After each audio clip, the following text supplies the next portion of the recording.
Europe spent 8 years and 100 billion euros chasing a next-generation tank, but has yet to build a single prototype.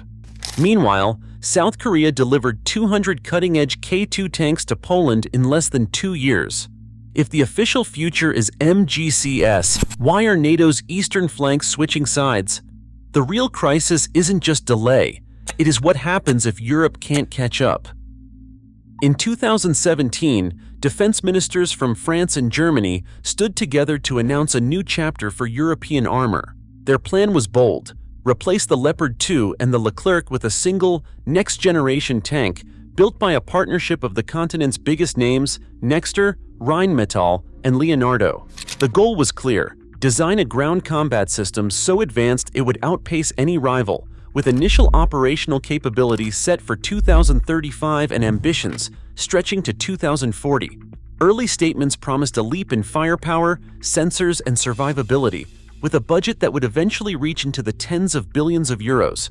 Official estimates by late 2024 placed the program's projected costs near 100 billion euros, though no final figure exists in public records. Yet, as years passed, the scale of the ambition collided with political and industrial realities. 8 years after the launch, MGCS remains in the definition phase. Not a single prototype has been built. The program's only visible progress is concept studies, memoranda of understanding, and animated renders.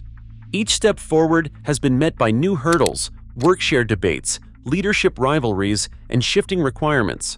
While the promise of a modular, networked system remains on paper, Europe's tank makers are limited to producing between 50 and 80 vehicles per year, with deliveries stretching across a decade.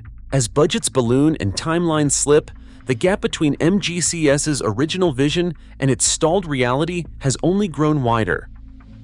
February 24, 2022, shattered any illusion that Europe's tank plans could wait.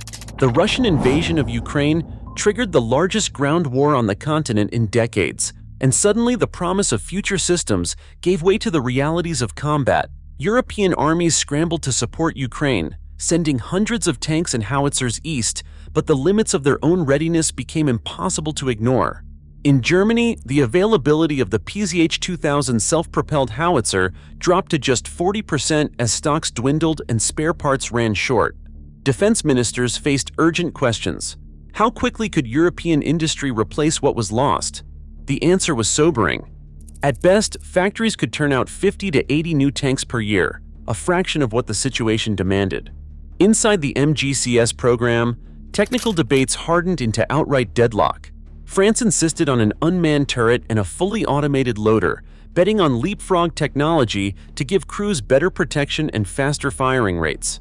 Germany, with decades of experience in armored warfare, refused to abandon the traditional four-person crew, arguing that human operators were essential for battlefield flexibility and repair. Neither side would yield. 8 years after the project's announcement, the basic question of who would sit inside the tank and how many remained unresolved.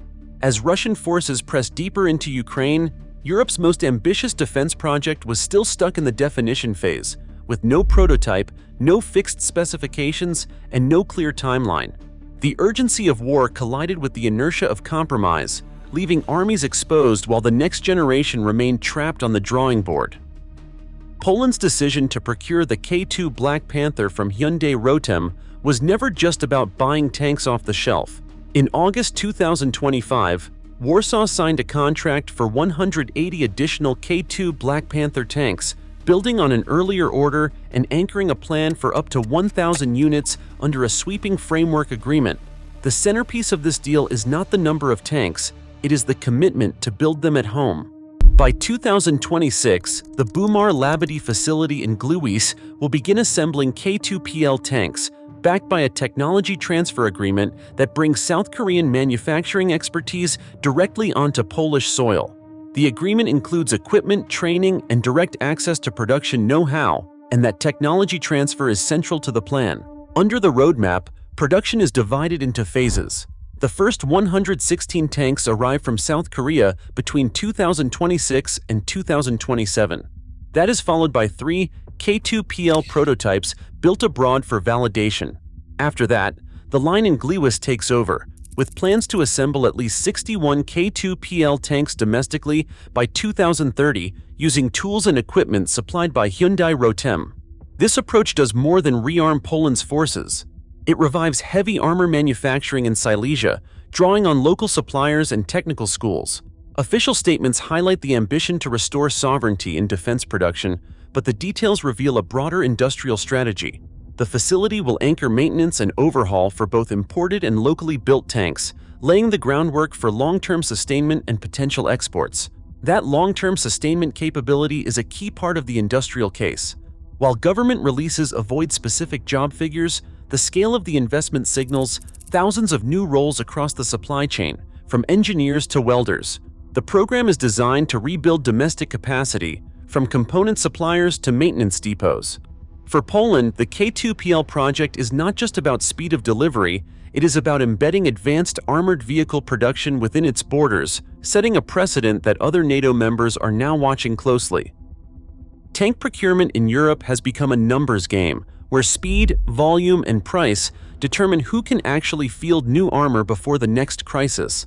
European manufacturers, even at full tilt, produce between 50 and 80 main battle tanks per year. That includes the combined capacity of major players like Rheinmetall, KNDS, and their subcontractors. Delivery cycles stretch across 8 to 10 years, meaning an order placed today might not reach the front line until the 2030s.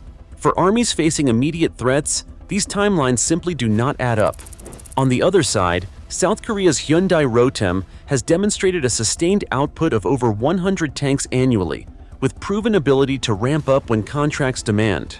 In Poland's case, the first batch of K2 tanks arrived less than 2 years after the deal was signed, and monthly deliveries now routinely exceed 20 vehicles. This tempo is reinforced by the parallel K9 howitzer program, which saw 200 units delivered to Poland within 24 months, an industrial pace that European firms have not matched in recent decades. Cost is just as stark a divider.